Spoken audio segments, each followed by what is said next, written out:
What do you do when your humiliation becomes the surprise at your own son's wedding? This mother didn't just get even, she set a stage for a revenge so perfect, no one saw it coming. There's a photograph on my mantelpiece, tucked away behind a vase so no casual visitor can see it. It's from my son Mark's wedding day. Everyone is smiling. My husband, Charles, looks so handsome and proud in his tuxedo. Mark looks happy, if a little nervous, like all grooms do. And then there's his bride, Jessica, smiling like an angel, her arm linked through my son's. But if you look closely at my face, at my smile, you'll see it's made of glass, about to shatter into a million pieces, because just moments before that photo was taken, Jessica had given us her wedding surprise. It wasn't a toast or a special dance. It was a public execution of my dignity, and my son held the knife right alongside her. They say a wedding is a joyous occasion, a celebration of love. For me, it was a declaration of war. Oh, you think you know this story? The difficult mother-in-law, the son caught between two women?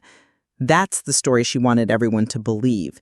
But you don't know about the quiet manipulations that came before, or the calculated cruelty of her surprise. And you certainly don't know about the gift I spent the next 2 years preparing for them in return. My gift, honey, wasn't something you could put on a registry. My gift left them with nothing but the bitter taste of regret. So if you want to hear how a mother's love, when betrayed, can turn into a weapon of devastating precision, stick around. This is a story I've been waiting a long time to tell. From the moment Mark brought Jessica home, my spirit whispered a warning my heart refused to hear. I'm Diana. I was 62 at the time, happily married to my Charles for 40 years. Our son Mark was our world. A good boy, a successful graphic designer, but with a soft heart that sometimes bordered on naive. And Jessica was a predator who smelled weakness like a shark smells blood. She was a gallerist, she said, with a portfolio of chic minimalist art and a vocabulary to match. She was beautiful, polished, and played the part of the adoring fiancé to perfection. She'd compliment my cooking, admire my garden, call my husband Charles a true gentleman. It was all a performance, and I was the only one in the audience who seemed to notice the stage was flimsy and the actress was just reading her lines. I tried to talk to Mark. Honey, she seems a little rehearsed, I'd say gently. Does she ever just relax? He'd reply, a defensive edge to his voice. You're just being critical. You don't know her. She's sophisticated. She's wonderful. Sophisticated. That was her weapon. She made our simple, comfortable life seem provincial, dated. She subtly criticized my taste in furniture, my quaint hobbies. She made Mark feel that his loving, middle-class upbringing was something to be outgrown, something holding him back from the glittering world she inhabited. And my son, so eager to please this dazzling creature, started to believe her. The wedding planning was a nightmare. Every suggestion Charles and I made, every tradition we held dear, was dismissed with a tinkling laugh from Jessica as a bit old-fashioned. She wanted a grand affair at a new, ridiculously expensive venue, far beyond what she and Mark could reasonably afford. Charles and I, wanting only our son's happiness, dipped deep into our retirement savings to help them, a fact Jessica accepted not with gratitude, but with the casual entitlement of a queen accepting tribute from her subjects. That should have been my final warning. The day itself was beautiful. A perfect June afternoon. The venue was stunning, filled with flowers and smiling guests. I watched my son at the altar, his eyes shining with love for the woman beside him, and I pushed all my misgivings down, praying I was wrong, praying for his happiness. The ceremony was lovely. It was at the reception that the ambush occurred. It was time for the toasts. The best man spoke, the maid of honor. Then Jessica picked up a microphone, her smile radiant.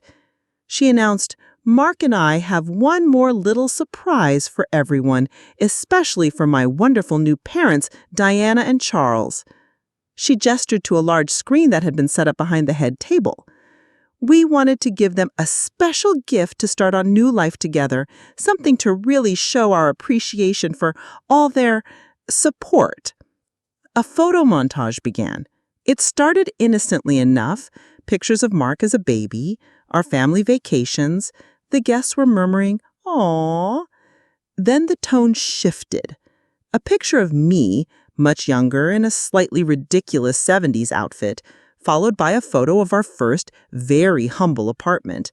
Then a picture of my old beat-up first car. The images were chosen carefully, maliciously, to highlight not our loving journey, but our humble, working-class beginnings. And then came the audio clips, snippets of conversations Jessica had secretly recorded over the past year. My voice complaining to a friend on the phone about a leaky roof, Charles worrying about the cost of a car repair, my voice again telling Mark a story about how we had to eat beans on toast for a week to afford his first bicycle. The clips were taken out of context, strung together to paint a picture of us as poor, complaining, unsophisticated. I sat there, frozen in my chair, the blood draining from my face. 200 pairs of eyes were on me, some confused, some pitying, some smirking. I could feel the heat of a deep, public humiliation creeping up my neck. This was her surprise. To mock our past, to belittle our sacrifices, and to establish herself as the one who was lifting Mark up and away from his embarrassing, poor parents, while using our money to fund her spectacle. I looked at Mark, pleading with my eyes for him to stop this, to say something. He just sat there, a weak, uncomfortable smile plastered on his face, his hand held tightly in Jessica's. He was letting this happen. He was choosing her, this cruel, calculated performance, over us. Jessica has dealt a cruel and public blow, and Mark supported her. How will Diana and her husband Charles recover from such humiliation? And what will be their gift in return, which will leave the traitors with nothing? The drive home from the wedding was the quietest, most excruciating hour of my life. Charles gripped the steering wheel, his knuckles white, his gaze fixed on the road ahead. I sat beside him, staring out at the passing city lights, but all I could see was the slideshow of my life being turned into a punchline, the pitying and mocking faces of the wedding guests, and the weak, complicit smile on my son's face. The silence in the car wasn't peaceful. It was a screaming void, filled with everything we couldn't yet bring ourselves to say. My beautiful dress felt like a costume from a play where I'd just been publicly humiliated.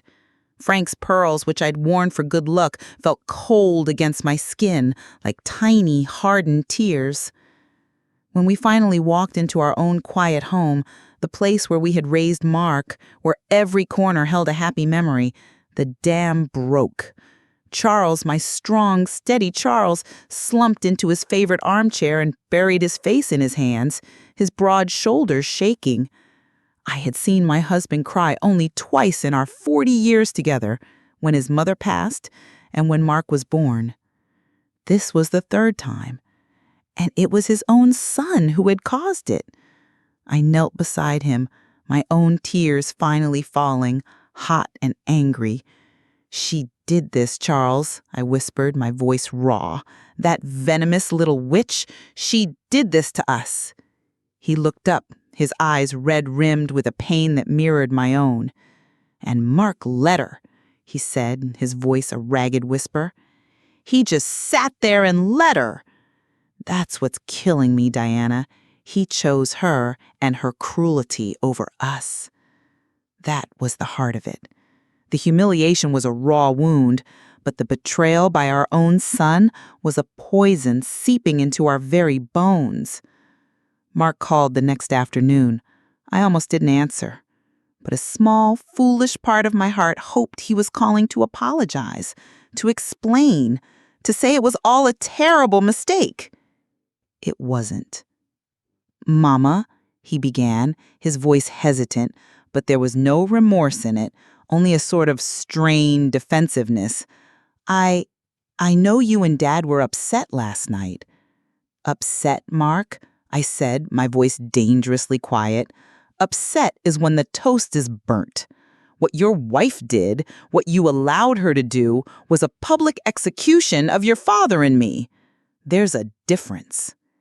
He sighed, a sound of pure exasperation that made my blood run cold. "Mama, you're being dramatic. Jessica didn't mean it like that. It was just a modern, edgy kind of toast. A little roast. She was trying to be funny, to show how far we've all come." Funny. He thought that was funny? He was parroting his lines, defending the indefensible. In that moment, I knew she had him completely. "And the money, Mark?" I asked, my voice like ice. "The money your father and I gave you for this spectacle? Was it also funny to use our life savings to publicly mock the life that provided them?" "Jessica handled the finances, Mama," he said quickly, evasively. "Look, I called to say we're leaving for our honeymoon in Bali tomorrow. I hope when we get back, you and Dad will have calmed down and maybe try to understand Jessica's point of view." And then he hung up. He hung up, leaving for Bali with my money, after telling me to calm down and understand the point of view of the woman who had just bisected my life in front of 200 people. The last flickering ember of hope in my heart from my son died in that moment. It was replaced by something else, something cold, hard, and patient. The war had been declared at that wedding. Now I was finally ready to plan my first campaign. My return gift, as I had started to call it in my head, couldn't be emotional. An angry confrontation was what Jessica would expect, what she would thrive on, using it as further proof of my difficult nature. No, my gift had to be elegant, precise, and devastating. It had to hit her where she was most vulnerable, her carefully constructed image of sophistication and success, and her control over my son's heart, and more importantly, his wallet. For the next 2 weeks, while they were off sunning themselves in Bali, my grief turned into research. Charles, seeing the new steely glint in my eye, became my silent co-conspirator. He said little, but he'd bring me coffee as I sat at my laptop late into the night, his hand resting on my shoulder in a gesture of unwavering support. I started with Jessica's background. The gallerist story had always felt thin. Using online search tools and a few discreet inquiries made by a friend of Charles's who worked in public records, a different picture began to emerge. There was no art history degree from a prestigious university, as she had claimed. There were, however, a series of short-lived jobs at various galleries, most of which she'd left under a cloud of minor financial discrepancies. There was a string of wealthy ex-boyfriends who all seemed to have a similar story, a whirlwind romance followed by a sudden, inexplicable draining of their bank accounts. She wasn't just a manipulator, she was a predator with a very specific, well-rehearsed method. And my son was her latest, greatest prize, not just for his own money, but because he was the heir to our own modest, but not insignificant estate. The house, our investments, she was playing the long game. The key, I realized, was her ambition. She craved social status, the approval of the wealthy, artistic crowd she so desperately wanted to join. She'd used Mark's money and our wedding contribution to throw a lavish wedding, not as a celebration of love, but as a networking event, a launch party for her new life as Mrs. Mark Sterling. And that gave me an idea. A beautiful, terrible idea. Her greatest ambition would be the very weapon I would use against her. My gift would not be delivered in private. It would be delivered on a stage, just like hers had been. But this time, she would be the one left standing in the spotlight of shame. The idea, when it fully formed, was so audacious, so perfectly theatrical, that I almost laughed out loud. Jessica wanted a stage? Fine, I would build her one. A magnificent stage with a full audience of the very people she so desperately wanted to impress. And then, when the spotlight was shining its brightest on her, I would pull the rope on the trapdoor. My plan revolved around a charity art auction. It was perfect. It played directly into her persona as a gallerist and art consultant. It was an event she couldn't possibly afford to miss if she wanted to solidify her standing in the city's philanthropic and artistic circles. The challenge was organizing it without my direct involvement being obvious and funding it. That was where Charles and my own quiet life of careful saving came into play. We weren't fabulously wealthy, but we were comfortable. We had the means to make this happen. And what better use for our retirement fund than to buy back our family's dignity? Charles was my rock, my silent partner in this quiet war. He saw the fire in my eyes, the steel in my spine, and he didn't question me. He just asked, "What do you need, Diana?" Together, we began to lay the groundwork. We used an old business contact of Charles's to establish a temporary charitable initiative under a nondescript name, the Charleston Arts Project. Its stated goal was to raise money for art supplies for underprivileged city schools, a noble, unimpeachable cause. We hired a professional event planner, a discreet young woman who knew how to organize a high society function without asking too many questions, as long as the checks cleared. The venue we chose was a beautiful, historic gallery downtown, one Jessica had once mentioned she dreamed of having a show in. We secured it for a Saturday night 6 weeks hence. The centerpiece of the auction would be a collection of works by talented, but mostly unknown local artists, giving our event an air of authentic cultural patronage.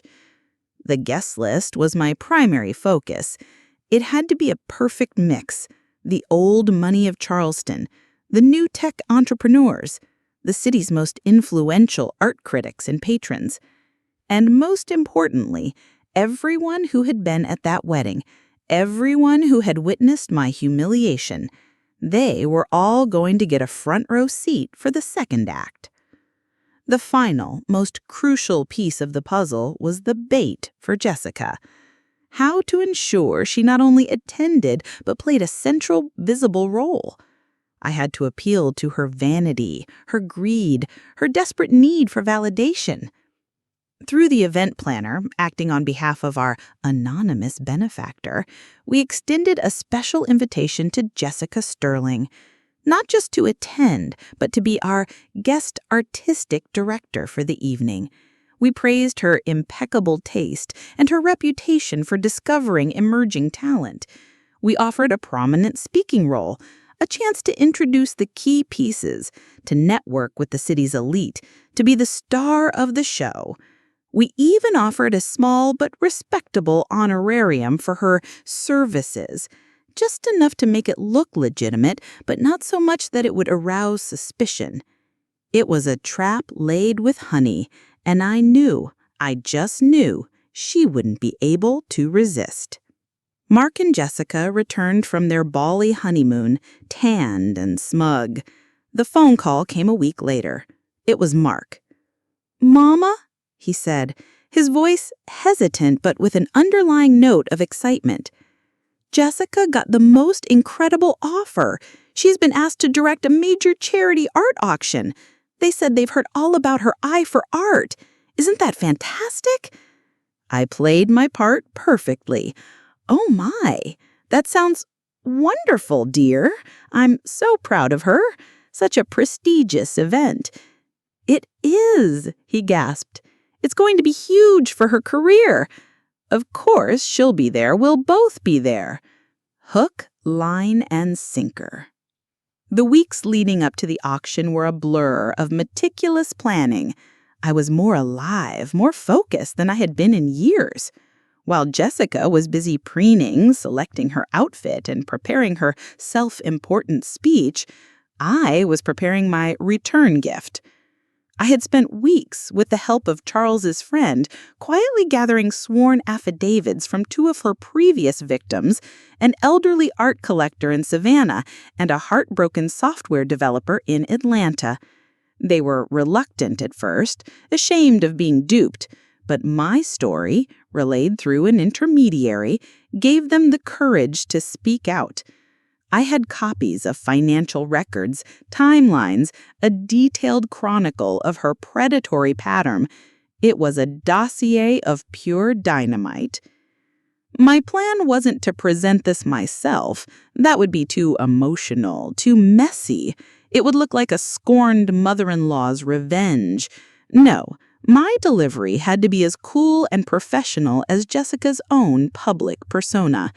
I hired an actor, a distinguished silver-haired man with a voice like honeyed gravel, the kind of man that radiated authority and unimpeachable integrity. He was to pose as a special representative from the National Endowment for Artistic Integrity, a fictional organization I had invented, who would be making a surprise presentation at the auction. Everything was in place. The guests were confirmed, the art was hung, the caterers were booked, and Jessica, my dear daughter-in-law, was ready for her moment in the spotlight.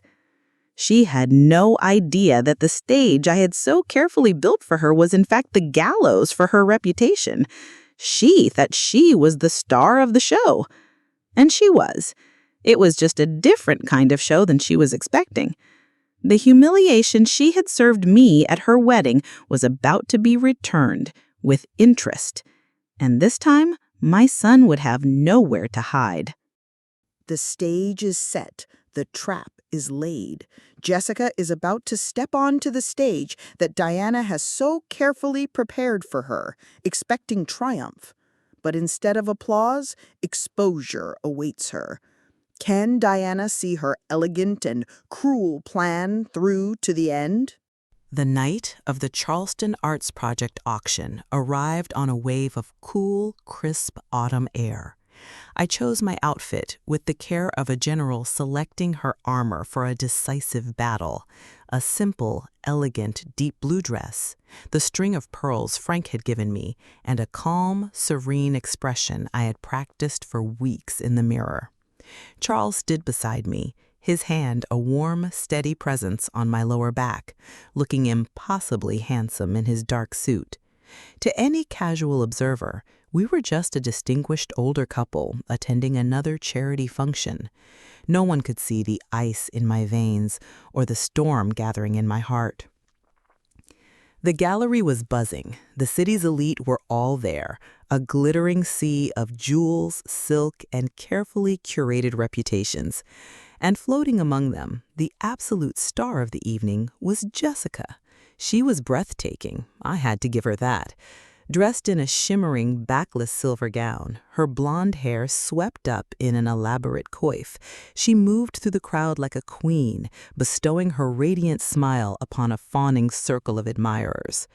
Mark trailed in her wake, looking like a handsome but slightly bewildered prince consort, his eyes shining with a proud, foolish love.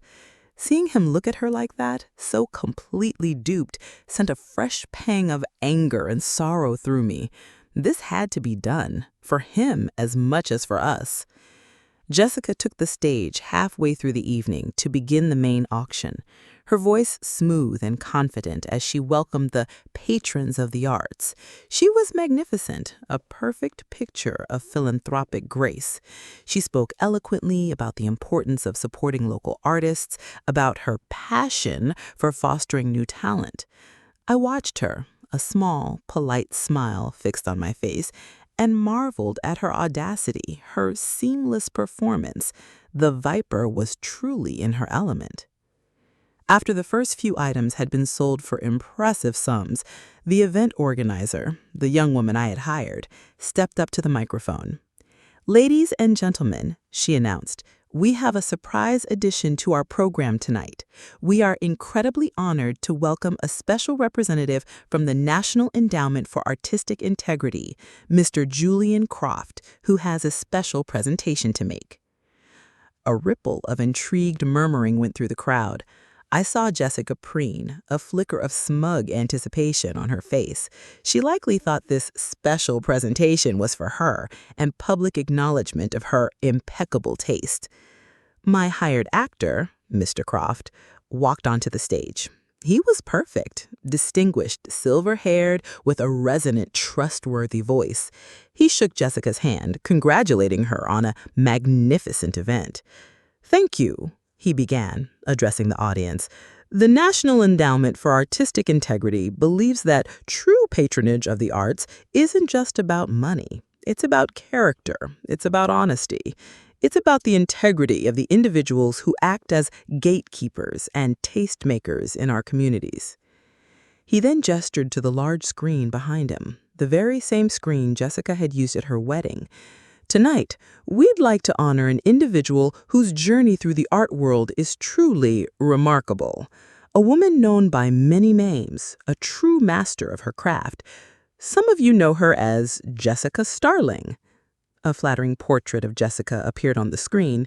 She beamed, basking in the spotlight. "But in Savannah," Mr. Croft continued, his voice still warm, but with a new sharp edge, "she was known as Candace Gorn, an art consultant who managed to defraud a retired art collector of nearly $200,000. The photo on the screen changed. It was a mugshot, a younger Jessica, her face sullen, her name listed as Candace Thorne. A collective gasp rippled through the gallery. Jessica's smile froze, her face turning ashen. "And in Atlanta," Mr. Croft's voice was like rolling thunder now, "she was Samantha Pierce, a gallery owner whose emerging artists were phantoms and whose investors were left with nothing but empty bank accounts. Here is a copy of the civil fraud judgment against her." Another document flashed on the screen. The murmuring in the crowd grew louder, more frantic. I saw people turning to stare at Jessica, their expressions shifting from admiration to shock, then to disgust. Mr. Croft was relentless. He presented a summarized, notarized version of the dossier I had so carefully compiled. He spoke of her pattern, her methods, her victims. He even read an anonymous, heartbreaking statement from one of them. "She preys on kindness. She uses love as a weapon and trust as a key to unlock your life savings, then vanishes, leaving ruin in her wake." I risked a glance at Mark. My son stood beside Jessica, his face a mask of utter, horrified disbelief. He looked at the screen, then at his wife, then back at the screen, the gears of his mind grinding, trying to process this impossible public demolition. He looked like a man waking up to find the beautiful woman beside him was in fact a monster. The final slide on the screen was a simple one. It just had a list of names. Candace Thorne, Samantha Pierce, Chloe Dubois, no relation thankfully, and at the bottom, Jessica Sterling, followed by a simple, chilling question: who's next? Mr. Croft concluded, his voice ringing with righteous authority. "Integrity, ladies and gentlemen, is the foundation of art and of life. We present this information tonight not as an attack, but as a warning, a reminder to all of us to look beyond the beautiful facade. Thank you." He walked off the stage to a stunned, deafening silence. All eyes were on Jessica. Her face had crumbled. The beautiful, confident mask was gone, replaced by the raw, panicked terror of a cornered animal. She opened her mouth, but no sound came out. She looked at Mark, her eyes pleading, but he just stared at her, his expression of one of horror and dawning revulsion. Then the whisper started, growing into a roar of scandal. People were pulling out their phones, talking in hushed, frantic tones. Jessica, under the full, merciless glare of the spotlight, I had so carefully arranged for her, turned and ran from the stage, stumbling, her silver gown now looking like a cheap tinfoil costume. My return gift had been delivered, publicly, devastatingly, and as I watched her run, I felt a cold, quiet, and utterly complete sense of justice. Jessica is exposed and humiliated, her world collapsing before everyone's eyes. Mark, her husband and Diana's son, stands in shock, realizing the scale of the deception. But what happens next? How will this event affect Diana's relationship with her son? And what future awaits their family after this cruel but just revenge? I didn't stay to watch the full aftermath of the explosion I had detonated. As soon as Mr. Croft finished his speech and Jessica fled the stage, Charles took my hand and we slipped out a side exit, our movements calm and deliberate amidst the growing chaos. There was no triumph in our steps, no gloating smiles, just the quiet, grim satisfaction of a necessary, painful job well done. My return gift had been delivered. The drive home was as silent as the one from the wedding, but this silence was different. It wasn't filled with pain and humiliation. It was heavy with a sense of finality, of an ending. We walked into our house and Charles poured us both a small glass of brandy, his hands steady. We sat in our familiar armchairs, the silence stretching between us, comfortable now. "You did it, Diana," he said finally, his voice full of a quiet awe. "You really did it." "We did it, Charles," I corrected him softly, reaching for his hand. "I couldn't have done any of it without you." He squeezed my hand. "She deserved it, all of it. But Mark, my heart breaks for the boy." "Mine too," I whispered. And it did. My victory over Jessica felt hollow without knowing what would become of my son. Mark didn't call that night, or the next day. I didn't push. I knew he needed time, needed to wade through the wreckage of his own life, his own choices. The gossip columns and society blogs, however, were merciless. The story of the art auction ambush was everywhere, a juicy scandal for the city's elite to chew on. Jessica's name was mud. Her carefully constructed world of sophistication and philanthropy had been reduced to rubble. I heard she left town within a week, a pariah, with lawsuits from her previous victims already being filed. My revenge had left her with nothing, just as the title of my story promised. It was nearly 2 weeks later when Mark finally came to us. He appeared on our doorstep one evening, looking thin, exhausted, 10 years older. He stood on the porch, his eyes filled with a shame so profound he couldn't seem to meet our gaze. Mama, Dad, can I come in?" I opened the door wider, my heart aching. "You're always welcome here, Mark. This is your home." He sat on the same sofa where he'd once defended Jessica, his head bowed. He told us everything, how he'd been so blinded by her, so desperate for her approval, that he had ignored all the red flags, all our warnings. He confessed how he'd allowed her to make him feel small, inadequate, how he'd chosen her side at the wedding out of a coward's fear of losing her, even as he knew, deep down, that what she was doing was cruel and wrong. "I betrayed you," he said, tears streaming down his face now, the first tears I'd seen from him since he was a little boy.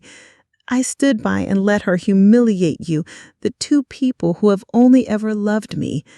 I don't know if you can ever forgive me." I looked at Charles, and he looked at me. There was no anger left in me for Mark, only a deep, profound sorrow for his pain, for his foolishness, for the harsh lesson he had to learn. "Oh, Mark," I said, moving to sit beside him, pulling his head onto my shoulder, "you are our son. Forgiveness, it's not even a question, but you have to forgive yourself, baby. You have to learn from this. You have to learn to see people for who they really are, not who you want them to be." The healing was slow. Mark's divorce from Jessica was quick and uncontested, as she had no fight left in her. He lost a lot of money, but not everything. More importantly, he began to find himself again. He threw himself into his work, his creativity a balm for his wounded spirit. He started spending more time with us, not out of duty, but out of a renewed appreciation for the quiet, steady love he had once taken for granted. We didn't talk about Jessica much. Her name was a scar on our family, but we were determined not to let that scar define us. My life settled back into its peaceful rhythm, but I was changed. The woman who had been publicly humiliated was gone. In her place was a woman who knew her own strength, who had faced down betrayal and fought for her family with a cold, clear precision she never knew she possessed. I didn't feel like a vengeful victor. I felt quiet, at peace. I learned that sometimes when someone hurts you that deeply, the best way to show them all isn't just about payback. It's about surviving, healing, and refusing to let their poison corrupt your own heart. My revenge was in my family's survival, in my son's slow return to himself, in the enduring love between me and Charles. One sunny afternoon, about a year later, I was in my garden tending Frank's roses when Mark came over. He brought with him a small framed piece of graphic design. It was elegant, simple. It was a stylized logo for the Charles Periwinkle Foundation, a foundation, he explained, that he had just established with his own funds, dedicated to providing pro bono design and marketing services for small local charities. "I wanted to build something good, Mama," he said, his eyes clear and steady, "to honor Grandpa and you and everything you taught me about what really matters." I looked at my son, this good man who had been so lost and found his way back, and my heart was so full of love and pride, I thought it might burst. That was it. That was the real victory. Not Jessica's ruin, but this, my son whole again, creating something positive from the wreckage. I took his hand. "Your grandfather would be so proud, Mark, and I am so, so proud of you." And as we stood there in the quiet sunshine, surrounded by the scent of roses, I knew my story, my confession, was complete.